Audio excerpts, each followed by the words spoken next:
Arus balik Lebaran tahun 2022 diprediksi terjadi pada akhir pekan ini 6 sampai dengan 8 Mei 2022.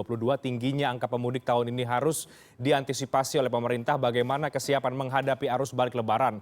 Apa langkah yang diambil untuk mengantisipasi lonjakan di sejumlah titik krusial? Saya akan tanyakan langsung ke Pak Menteri Perhubungan, Pak Budi Karya Sumadi. Pak Menhub, selamat malam. Apa kabar Pak? Sehat?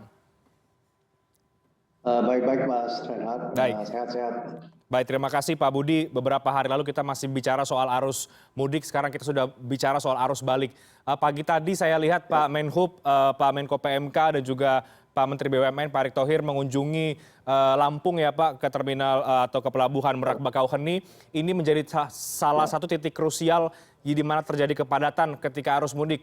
Dari pantauan Bapak, bagaimana kemudian hasil kunjungan langsung ke Lampung dan bagaimana mengantisipasi agar tidak terjadi lagi kepadatan seperti pada arus mudik, Pak? Ya, memang Mas Renhat, kita memetakan skala ini dengan satu riset ya, yang komprehensif, lalu kita melakukan simulasi. Sebenarnya dari awal kita sudah melihat bahwa Bakauheni dan Jakarta Semarang atau Semarang Jakarta ini menjadi satu titik yang harus menjadi perhatian. Nah, belajar dari pada saat mudik, pada H-3 terjadi satu lonjakan yang tinggi sekali. Itulah menjadi satu dasar kita mengamati lebih lanjut apa yang terjadi nanti pada saat hari minus atau hari tanggal 6, 7, 8 itu terjadi satu kenaikan. Bahkan kenaikan itu lebih tinggi dibandingkan pada saat mudik ya. Pada saat mudik kemarin itu ada satu jumlah 37.000 dalam satu hari. Itu lebih dari 63% dari tahun 2019, apple to apple gitu ya. Jadi menunjukkan bahwa banyaknya yang mudik dan di satu hari setelah mereka itu libur ya. Nah, sekarang kita proyeksikan para pemudik itu mengambil satu sikap di akhir daripada mudik, yaitu tanggal 8. Oleh karenanya kami memberikan data kepada Pak Presiden tentang riset yang kita lakukan, tentang pengamatan empiris terhadap apa yang terjadi tahun-tahun yang lalu, maka kita bisa katakan bahwa 6, 7, 8 itu memang preferensi masyarakat akan pulang di tanggal-tanggal itu. Oleh karenanya, sekalipun kita sudah melihat di lapangan, ya kita menambah jumlah prasarana, menambah sarana, tapi himbauan Bapak Presiden untuk pulang lebih awal atau setelah tanggal 8 itu valid ya, dan itu kiranya menjadi satu preferensi daripada mereka-mereka yang akan mudik ya. Itu kan kita harapkan mudik ini selesai dengan baik, para pemudik pulang ke rumah dengan aman, dengan sehat. Nah, itu harus kita lakukan. Itu Mas Rehan. Oke, 6 sampai dengan 8 adalah prediksi puncak arus balik. Nanti kita bicara lebih jauh Pak soal prediksi itu. Tapi masih kembali di Merak Bakauheni. Presiden juga mengapresiasi, mensyukuri bahwa arus mudik berjalan dengan lancar dan juga aman. Tapi juga di soal Merak Bakauheni ada sorotan juga ini Pak Menhub bahwa Pak Jokowi meminta agar ditambahkan lagi dermaga. Nah, bagaimana tadi ketika Anda berkunjung, apakah memang itu akan ditambahkan lagi Pak Menhub, dermaga-dermaga yang ada di Pelabuhan Merak Bakauheni? Ya, betul. Jadi kita tadi ke sana adalah ke Panjang ya. Di Panjang kita tambahkan pelabuhan. Bakauheni sendiri memiliki kapasitas yang lebih baik daripada Merak. Karena Merak itu kan spesies agak kecil ya. Sedangkan Bakauheni itu lebar. Walaupun dia juga ada 7 dermaga ya. Mereka punya kapasitas yang lebih besar daripada Merak. Tapi kita tidak ingin safety player menggunakan hanya Bakauheni. Kita menggunakan 2 pelabuhan. Satu adalah pelabuhan di Panjang dengan ada 2 dermaga dan ada 8 kapal yang dioperasikan di sana, dan satu lagi dermaga BBJ yang hanya 1 kilo dari Merak ya. Jadi bayangkan kita akan menambah 45 tambah 8 tambah 6 ya. Jadi 51, 59. Ini jumlahnya lebih banyak daripada waktu mudik itu 53. Dan tiga dermaga ini sudah kita siapkan sejak hari ini. Tadi pagi kita sudah uji coba, ada kapal Pelni Cermai sudah jalan dari Panjang menuju Ciwadan, itu sudah bisa jalan ya. Jadi nanti kita akan lakukan di 3 dermaga ya, 3 pelabuhan, dan ada kurang lebih 11 dermaga ya, 2 di Panjang, 2 di BBJ ya, jadi 11 dermaga dan kapalnya menjadi 59. Satu jumlah yang masih lebih besar.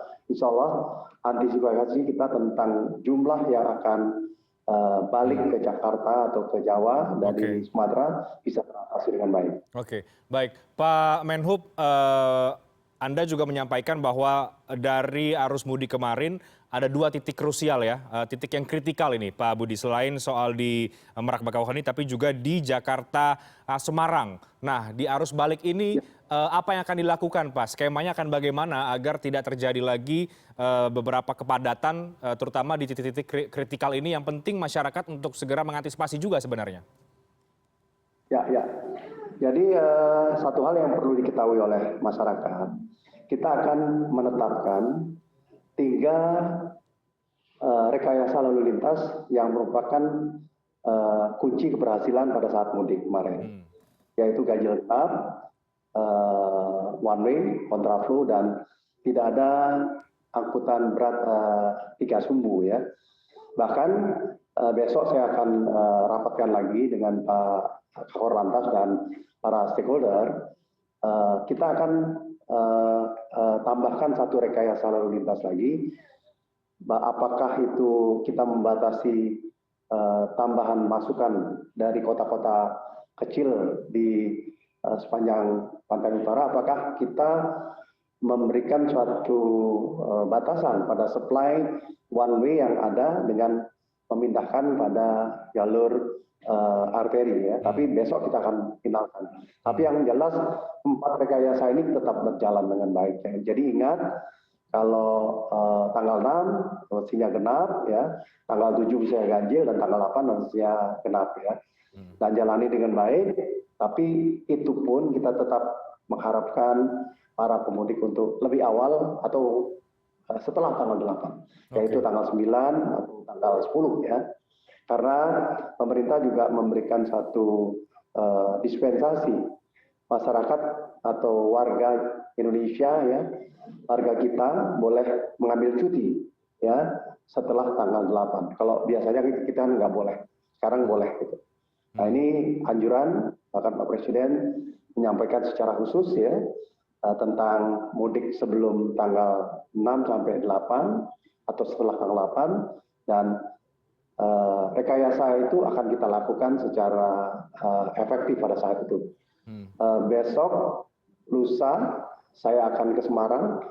Kami bersama Kakor Lantas akan memimpin perjalanan pertama dari one way dari Kali Kangkung. Oke, jadi besok Bapak setelah hari ini ke Merak Bakauheni, besok juga akan ke Semarang untuk mengecek langsung jalur di sana seperti apa.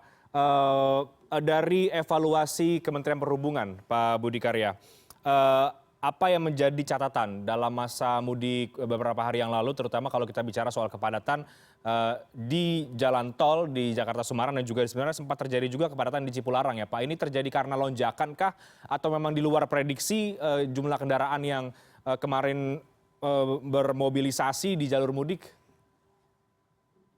Jadi sebenarnya penyebabnya hampir sama.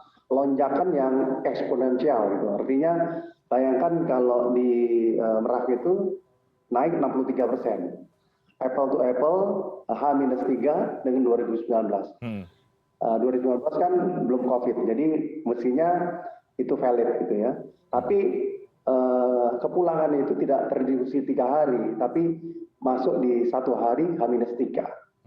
Nah, begitu juga tol yang juga mendapatkan tekanan. Jadi waktu hari pertama kita melakukan one way, pada saat yang sama H-3 itu derasnya mobil-mobil dari Jakarta, sehingga kita tidak mampu untuk mengubah dari one way menjadi kontraflow.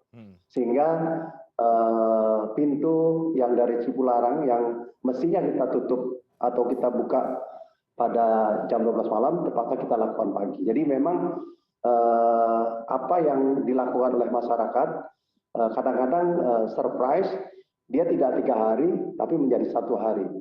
Yang bahaya untuk kita, kalau itu menumpuk pada hari Minggu, pada hari terakhir, ya, di mana kapasitasnya sama, tapi jumlah yang kembali ke Jakarta, baik melalui dari Lampung maupun dari Jawa Tengah, itu memang itu yang harus dikhawatirkan. Nah, oleh karenanya anjuran untuk setelah atau sebelum itu menjadi relevan, karena apa yang terjadi pada saat Cipularang dan pada saat H-3 di Merak menjadi kaca kita semua, bahwa kalau semua itu dilakukan secara bersama-sama, rasio volume dan kapasitas itu melebihi 1. Artinya apa? Berhenti.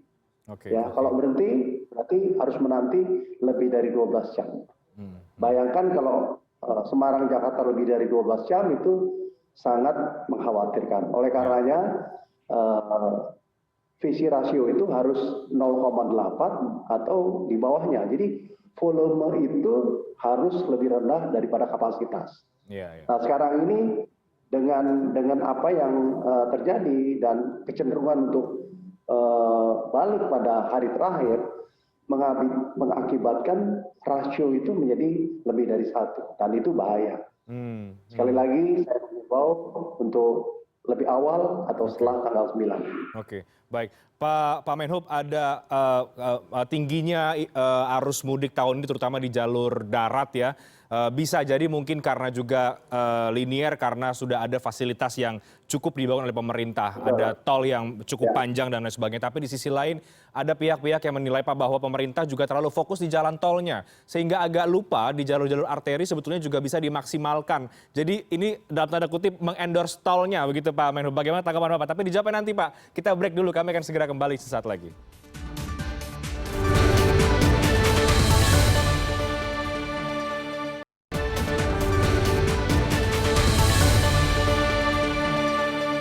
Baik, saya langsung ke Pak Menhub. Pak Budi, benarkah pemerintah terlalu fokus pada jalur yang di tolnya, Pak? Karena memang masifnya pembangunan dan juga sudah ada fasilitas yang cukup banyak, sehingga agak menyampingkan jalur-jalur arteri yang sebetulnya bisa dimanfaatkan sehingga bisa mengurai kepadatan. Tanggapan Bapak seperti apa? Ya, sebenarnya sisi positifnya adalah pariwisata berkembang dengan baik ya, dengan adanya tol itu sendiri.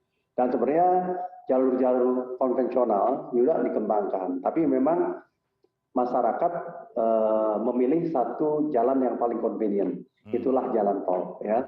Jadi konsekuensi daripada pembangunan infrastruktur, baik itu jalan, bandara, kereta api, semuanya itu meningkat. Dan sekarang ini memang kalau kita lihat ekonomi mulai tumbuh, dan pemicu dari semuanya ini adalah bayangkan 2 tahun masyarakat tidak mudik atau tidak jalan-jalan. Ya. Kesempatan ini diberikan 9 hari untuk melakukan kegiatan mudik. Jadi memang kenaikannya begitu dahsyat ya, begitu banyak. Selain memang jalan tol, tetapi juga karena memang ada faktor-faktor yang mendukung. Mungkin tahun depan tidak banyak ini ya. Jadi ini yang memang apapun kita akan evaluasi ya. Apa yang harus kita tambahkan ya. Seperti mungkin rest area. Sebenarnya sekarang ini menjadi nikmat apabila para pemudik itu menikmati atau menggunakan kota-kota di utara Jawa Pantura seperti Cirebon, Brebes, Pekalongan dan sebagainya sebagai rest area. Jadi mereka itu rileks sekali ya rest areanya dan juga bisa pilihan makannya banyak, bisa rest yang panjang, tetapi kota juga tumbuh.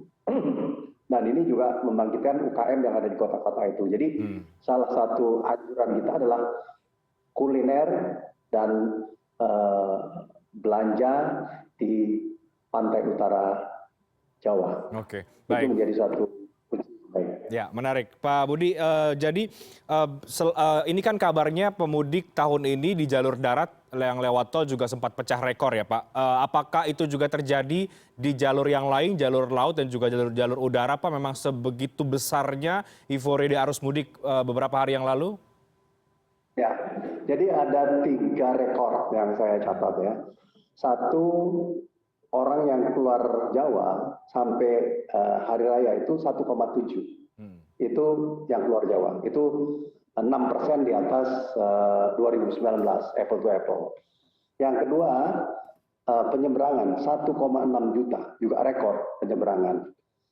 Di udara, walaupun sarananya lebih sedikit daripada 2019, pada H-2 itu tercatat rekor jumlah yang jauh melampaui dari jumlah penumpangnya melebihi dari jumlah pada 2019. Jadi memang animo masyarakat untuk bepergian itu tinggi sekali. Dan khususnya untuk udara ini adalah bayangkan jumlah pesawatnya berkurang dari 550 menjadi 350, tetapi penumpang yang bergerak dari Jakarta itu melampaui 2019. Jadi memang animonya luar biasa. Jadi kalau udara itu sebenarnya kalau ceilingnya akan bertambah kalau sarananya kita tambah. Ya, kereta api juga itu akan bertambah karena bahkan melampaui 100%. Karena dari Jakarta ada yang sampai Cirebon, Cirebon orang lain sampai Semarang atau sampai Surabaya. Untuk kereta api itu bahkan 105% dibandingkan rencana. Jadi jumlah penumpangnya melebihi jumlah yang disediakan sarananya. Jadi memang tahun ini jumlahnya itu di semua sektor itu meningkat ya. Laut juga demikian. Beberapa tempat secara tradisional di Madura, di Sulawesi Selatan, di Kaltim, di Kalsel, di Kalimantan Tengah atau dari Jawa nanti yang pulang ke Kalimantan itu menurut prediksi ini akan rekor ya, jumlahnya akan banyak itu. Bisa dibayangkan ya, mereka yang kerja di Kalimantan ya, bekerja di kebun, bekerja di tambang sebagainya, 2 tahun nggak pulang. Karena tidak ada fasilitas yang bisa digunakan. Sekarang waktunya mereka libur, mereka pulang, dan itulah yang dimanfaatkan. Jadi memang rekor itu terjadi di semua sektor. Insya Allah kita bisa menghadapi dan ini akan berhasil dengan apa? Media yang selalu mendukung dan masyarakat mempelajari berstrategi bagaimana mengikuti anjuran pemerintah supaya tidak masuk dalam masa peak 6-8. Oke. Dan di arus balik ini juga jumlahnya tentu sama atau mungkin bisa lebih banyak Pak Menhub dari arus mudik kemarin. Bagaimana proyeksi dari Kementerian Perhubungan pada arus balik jumlahnya akan seperti apa? Saya ingat beberapa angka ya, terutama angka yang kita proyeksikan yang akan balik pada hari Minggu di angkutan penyeberangan. Itu 45.000. Pada saat kemarin kita maju itu 37.000. Jadi ini lebih banyak. Nah, oleh karenanya ini selain kita sediakan dermaga tambahan, kita siapin sarana tambahan, kita anjurkan juga jangan melakukan perjalanan tanggal itu. Juga di tanggal 6 sampai 8 dalam perhitungan kita rasio volume dan kapasitas itu melebihi 1 ya. Jadi memang potensi itu macet ya. Oleh karenanya kita butuh komunikasi pada masyarakat dan masyarakat mengikuti anjuran pemerintah untuk awal atau Baik. Pak, terakhir sekali lagi bagi masyarakat yang akan melakukan arus balik. Apa imbauan Bapak sebagai Menteri Perhubungan bagi masyarakat yang sudah selesai dengan keluarga dan mungkin sedang mempersiapkan arus balik, selain kemudian berangkat lebih awal, jangan juga semua menumpuk di tanggal 6 sampai dengan tanggal 8 Mei nanti akhir pekan, Pak? Ya tentu sekali lagi saya mengharapkan besok mudik lah, balik lah ya. Itu nomor satu. Karena itu nomor satu dan nomor satu ya. Yang nomor 4 itu adalah mempersiapkan diri ya. 1, 2, 3 itu mudik lebih awal atau setelah itu. Jadi nomor 1, nomor 3 itu mudik lebih awal. Nah, nomor 4-nya baru mempersiapkan diri dengan baik dirinya sendiri, sehat, segar, tidak ngantuk, dan mobilnya juga sehat. Oke. Lalu mengenali hal-hal yang menjadi suatu hambatan. Ya, hambatan ini tuh diantaranya waktu. Yang kedua, mungkin ada hambatan sumbatan dengan karena di rest area. Ya, ini dari rest area pindahlah ke kota-kota yang ada di pantai utara. Sedangkan bagi mereka yang menggunakan mobil dari Lampung bisa mendapatkan alternatif melalui Panjang, ya, tidak harus ke Bangkahuni.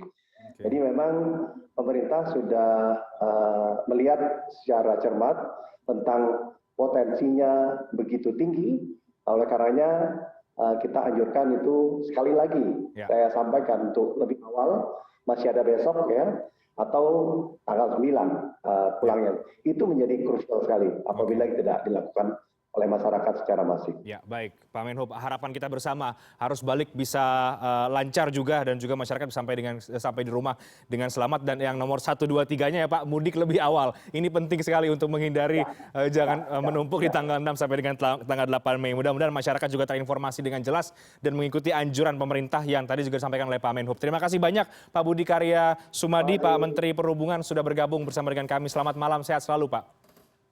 Malam. Kami akan segera kembali dengan informasi lain tetap di CNN Indonesia Newscast.